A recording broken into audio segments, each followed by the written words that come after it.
Buongiorno, Focus Bollettino Coltura Erbacee aggiornamento che oggi riguarderà la difesa integrata dalle malattie fungine del frumento che, come abbiamo visto nell'ultima puntata, può essere fatta in modo razionale utilizzando le piattaforme olistiche che, allo stesso tempo, utilizzando i dati climatici, le informazioni agronomiche di ciascun sito,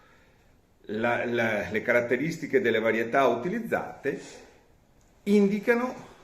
se e quando si verificano condizioni di rischio dalle malattie fungine e quindi quando eventualmente è necessario intervenire per ridurre questo rischio.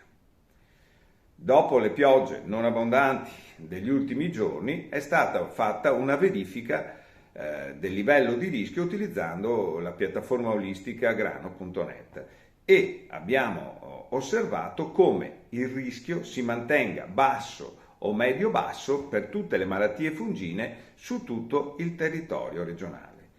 Fa eccezione la ruggine gialla che nel territorio del Veneto orientale ha valori di rischio elevati considerando le varietà suscettibili a questa malattia fungina e quindi in questo caso può essere valutato un intervento di controllo per ridurre il rischio.